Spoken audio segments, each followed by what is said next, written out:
Good morning बच्चों। आज हम लोग हिंदी में नया पाठ शुरू करेंगे, पाठ 6, जो मैं नहीं बन सका। इस पाठ के लेखक का नाम है डॉक्टर ज्ञान चतुर्वेदी और ये जो पाठ का शीर्षक दिया हुआ है, जो मैं नहीं बन सका।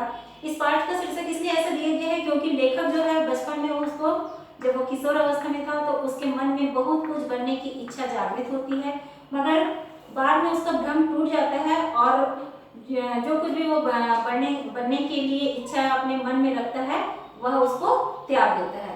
क्या होता है कि जब एक किशोर मन में उम्मीदों की असीम उड़ान होती है, वह अपने परिवेश में जो कुछ होते हुए देखता है, यानी कि किशोर अवस्था में जब लेखक था तो उसके आसपास जो भी परिवेश अपने परिवेश में जो कुछ भी होते हुए देखता है, बिना किसी तर्क के उसकी ओर आकर्षित होता है।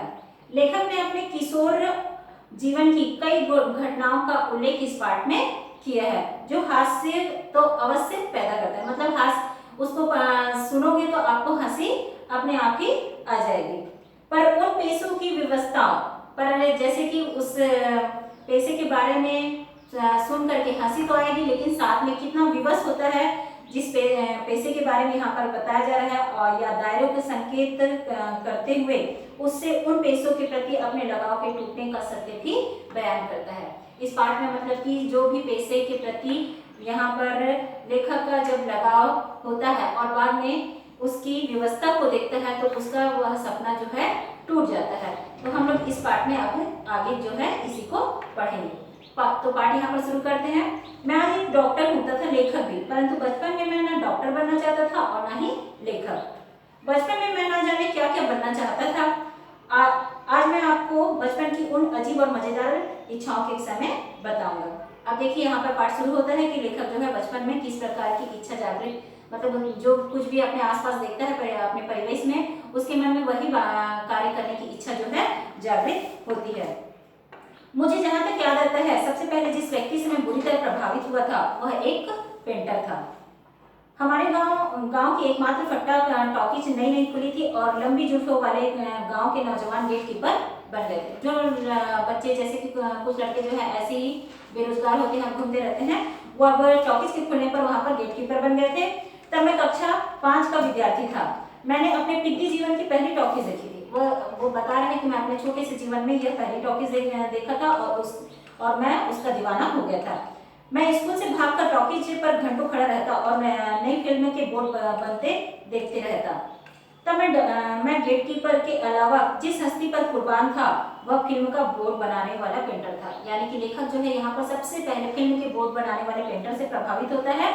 फिल्म हर 2-3 दिन में बदली जाती थी, सो पेंटर लगभग प्रतिदिन वहां बैठा पोस्टर बनाता रहता था। मैं उसकी किस्मत पर रश्क करता था और सोचता था कि मैं भी बस जीवन भर बोर्ड बनाऊंगा।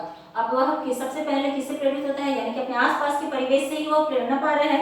यहाँ पर बोर्ड बनाने वाले से, जो फिल्म के बोर्ड बनाने वाला पेंटर है, उससे प्रभावित होता है और उसके मन में ये इच्छा जागृत होती है कि मैं बड़ा होकर के बस पेंटर ही बनूंगा।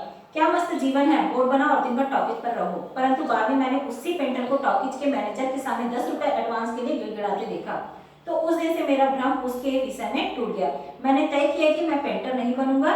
तब तक यूं भी मेरी नजर गेट कीपरी के भव्य धंधे पर पड़ चुकी थी। अब उसके बाद में सबसे पहले वो पेंटर बनना चाहता था और पेंटर बनने का जब सपना टूटता है तो उसका ध्यान खा जाता है गेट कीपरी पर। मुझे लगता है कि जिंदगी तो बस गेट कीपर की है, शेष मनुष्य तो पशुओं का ऐसा जीवन जी रहा है। अब उसको ऐसा लग रहा है कि जिंदगी तो बस गेट कीपर की है, इसलिए ऐसा कह रहे हैं क्योंकि बाकी मनुष्य तो पशु के भांति अपना कार्य कर रहे हैं, जो भी उनका जीविका जो है, लेकिन गेट कीपर कितने शान से जो है रहता है। किस प्रकार की शान की उसके बारे में बता रहे, देखिए गेट कीपर की भी क्या शान है। 300 मुफ्त में फिल्म देख रहे हैं।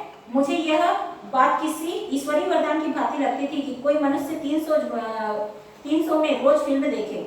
मैंने तय कर लिया कि मैं जीवन में गेट कीपर बनकर ही रहूंगा। अब उसका दूसरी बार में वो क्या सोचता है कि वो गेट कीपर बनना चाहता है। इधर मेरी पढ़ाई चौपट हो रही थी, उधर मैं फटे हाल से बनकर स्थानीय रश्मि टॉकीज के मैनेजर से मिल रहा था। उस बेचारे ने मुझे अनाथ समझकर शाम वाले शो के लिए गेट कीपर रख दिया। दूसरे ही दिन जिस आदमी का पहला टिकट मुझे फाड़ने का अवसर मिला, वे और कोई नहीं, स्वयं मेरे पूज्य पिताजी थे। अब देखिए, जब वह गेट कीपर बनता है और गेट कीपर बनने के बाद में जब उसे टिकट काटने का अवसर मिलता है तो वह उसके पिताजी थे। और जैसे ही उन दिनों पिताओं के बीच अपने बच्चों को पीटने का जबरदस्त रिवाज था। पिताजी ने मुझे मारा, मैनेजर को मारा, 2 गेट कीपरों को मारा और मारते मारते मुझे घर ले गए। जब उसके पिता जो है उसको टॉकीज में टिकट काटते देखते हैं, पढ़ाई को छोड़ करके वह गेट कीपरी का काम कर रहा है, तो वह अपने बच्चे के साथ साथ में यानी कि लेखक के साथ साथ में 2 गेट कीपरों मैनेजर को मारता है। तब टॉकीज का जो मैनेजर है वह बताता है और क्षमा मांगता है, कहता है कि वह नहीं जानता था कि वो सरकारी अस्पताल के डॉक्टर साहब का लड़का है। इसी चक्कर में मैं छठी की छमाही परीक्षा में फेल हो गया। जब वो कक्षा छठी में था उसकी छमाही परीक्षा में फेल हो जाता है, जिसके उपलक्ष्य में उसके पिताजी ने उसकी और पिटाई की। इस प्रकार गेट कीपरी का भूत सवार जो है लेखक के मन से टूट जाता है।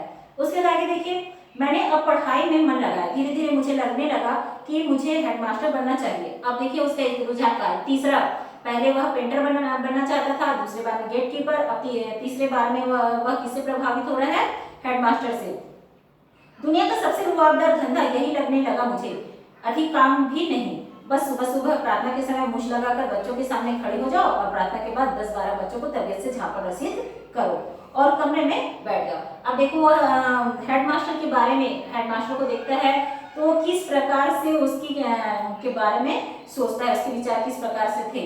उसको बस ये लगता है कि हेडमास्टर का कोई काम तो होता नहीं है, बस स्कूल आना है समय में और बच्चों के सामने रुआबदार तरीके से बच्चों के सामने रुआब झाड़ना है और बच्चों को सजा देना है। बस इतनी ही उसकी सोच थी। बीच बीच में कमरे से निकलकर पुनः उस क्लास में घुसकर बच्चों पर अघात हमले करो और शाम की घंटी बजते ही छाता उठाकर रास्ते के बच्चों को मारते हुए घर चले जाओ। मैंने तय कर लिया कि जिंदगी में हेडमास्टर ही बनना है। यही सोचकर मैं नकली मूंछों की तलाश में बाजार घूमने लगा और पिटाई की प्रैक्टिस अपने छोटे भाई पर करने लगा। परंतु इसी बीच एक बार जिला शिक्षा अधिकारी ने अपने दौरे पर हम लोगों के सामने ही हेडमास्टर साहब को ऐसा फटकारा कि मेरा सारा उत्साह भंग हो गया। अब देखो यहाँ पर हेडमास्टर को भी देखता है कि वह किस प्रकार से बच्चों के पर रौब झाड़ता है, बच्चों को मारता है, तो उसको ये लगता है कि जिंदगी तो हेडमास्टर की है। लेकिन जैसे जिला शिक्षा अधिकारी के द्वारा जब हेडमास्टर को फटकार लगा जाती है तो उसका यह सपना भी टूट जाता है। मैंने अब हेडमास्टर बनने की इच्छा तय की और स्कूल की घंटी बजाने वाली चपरासी बनने की ठानी। मैंने सोचा कि अब तक मैं बेकार ही भटकता रहा, अरे जिंदगी तो इसकी है, जब चाहे घंटी बजाकर स्कूल की छुट्टी करा दी, बाकी टाइम बैठकर बीड़ी या सिगरेट पीते रहे। अब देखे होंगे कि जो चपरासी की नौकरी कर रहा था वह क्या करता था, केवल उसकी घंटी बजाने का काम था और बाकी समय वह बैठ करके क्या करता था, सिगरेट पीता था या बीड़ी पीता था। तो उससे वह प्रेरित होकर के वह अब घंटी बजाने वाले चपरासी बनना चाहता है। मुझे लगता है कि इस धंधे में बीड़ी पीने में कोई नहीं रोकेगा, वरना तो एक बार मैं छिपकर पिताजी से सिगरेट पी रहा था तो उन्होंने पकड़ लिया था और मारपीट पर उतर आए थे। तब मेरी समझ में नहीं आया था कि जो चीज पिताजी इतने शौक से पीते थे उससे हमें क्यों मना करते हैं। वह तो बाद में पिताजी को दिल का दौरा पड़ा तो सिगरेट की हानियां समझ में आई। खैर, तो मैं इतने लाभों को देखते हुए घंटी बजाने वाले चपरासी होना चाहता था। परंतु एक दिन मैंने देखा कि घंटी वाले को नौकरी से निकाल दिया गया है, क्योंकि उसकी नौकरी 20 वर्ष के बाद भी कच्ची थी और उसकी जगह एक नया आदमी आ गया जो हेडमास्टर साहब के घर मुफ्त में पानी भरा करता था। बड़ा रोया वह, पर किसी ने ना सुनी उसकी। मेरा एक और सपना टूटा। अब देखो यहाँ पर जो चपरासी था 20 वर्ष नौकरी करने के बाद भी उसकी नौकरी पक्की नहीं थी। यहाँ पर उसको नौकरी से निकाल दिया जाता है और उसकी जगह पर एक दूसरे व्यक्ति को रख लिया जाता है जो कि हेडमास्टर के घर में मुफ्त में पानी भरा करता था। इसलिए यहाँ पर उसका यह सपना भी टूट जाता है। अब आगे देखिए, मुझे तब डरने लगा कि यदि मैं पहलवान होता तो ऐसे अन्याय करने वाले की चटनी बना देता। उसे इतना गुस्सा आता है कि जो भी अभी तक वह अन्याय करने वाले को देख रहा था तो उसे जिस प्रकार से यहाँ पर उनकी व्यवस्था को देख रहा था तो उससे उसे बहुत गुस्सा आता है और ऐसा लगता है कि अगर मैं पहलवान होता तो इन सबको बहुत मजा चखाता। परंतु मैं बहुत ही दुबला पतला था उन दिनों। हम पिकनिक पर जाते तो मैं बनियान या कमीज पहनकर ही नदी में नहाने के लिए उतर जाता, क्योंकि मेरी सीकिया काटी मतलब पतला दुबला शरीर को देखकर मित्र हंसते थे। फिर भी मैंने शरीर बनाने की तरफ कोई ध्यान न दिया होता यदि तभी मेरे दादाजी गांव से ना आए होते। वो अपने शरीर को बनाने के बारे में कभी नहीं सोचा करता था। लेकिन उसी बीच क्या होता है कि उसके दादाजी गांव से आते हैं, तब वो अपने शरीर को बनाने की सोचता है। वे अंग्रेजों के समय के अड़ियल रिटायर्ड पुलिस ऑफिसर थे। उनके कहने से मैंने सुबह सुबह चने खाकर दौड़ने की ठानी। अफवाह यह थी कि ऐसा करने से भी व्यक्तित्व पहलवान हो जाता है, मतलब कि व्यक्ति का जो व्यक्तित्व है वो पहलवान की भांति हो जाता है। मैं 2 दिन तो ठीक ठाक दौड़ लिया। तीसरे दिन एक मरियल सा परंतु फुर्तीला कुत्ता मेरे पीछे दौड़ने लगा। उसने मुझसे प्रेरणा ली, या उसके दादाजी भी पुलिस में जासूसी कुत्ता रहे थे। मतलब ये कुत्ते के बारे में कह रहा है कि कुत्ता जो है उसके दादाजी से प्रेरणा लिया था कि कुत्ते का जो दादाजी है वो पुलिस में जासूसी कुत्ता था। अगर इसको ध्यान से सुनोगे तो बहुत हंसी आएगी, कह नहीं सकता। मैं कुत्ते से बचने के लिए उस दिन बहुत दौड़ा और शायद और दौड़ता रहता यदि सड़क से सटा हुआ वह गड्ढा न होता। कुत्ता कुछ मजाकिया भी था। वह गड्ढे के किनारे तक आकर मुंह बनाकर भौं भौं करते हंसता रहा और वापस चला गया। कुत्ते की जो भौंकने की जो मतलब भौंकता है उसको वह हंसता रहा है, मतलब लेखक जो है उसको हंसता रहा करके कह रहा है, मेरा मजाक उड़ा रहा है करके कह रहा है। मैं राणा सांगा की तरह यहाँ वहां से घायल हो गया। लंगड़ाते हुए घर लौटने में मैंने तय किया कि पहलवानी में शरीर की तोड़फोड़ के कई अवसर रहते हैं। मैं तोड़फोड़ के खिलाफ था। मैंने पहलवान बनने का इरादा त्याग दिया। अब वो पहलवान बनने का इरादा भी त्याग देता है। इसी बीच गांव में मेला लगा और उसमें एक जादूगर के खेल के बड़े चर्चे होने लगे थे। मैंने पहलवानी की याद में घाव पर मलहम का लेप लगाया और जादूगर का खेल देखने तंबू में घुस गया। वाह क्या खेल था। मैंने तड़ाक से तय कर डाला कि मुझे जीवन में जादूगर ही बनना है। अब वह जादूगर बनने की इच्छा रखता है। बढ़िया चमकीली शेरवानी पहनकर रंगीन छीलदार साफा लगाए वह जादूगर जादू की छड़ी पानी के गिलास पर घुमाकर चुर्रेट बोलता और पानी की चाय बन जाती।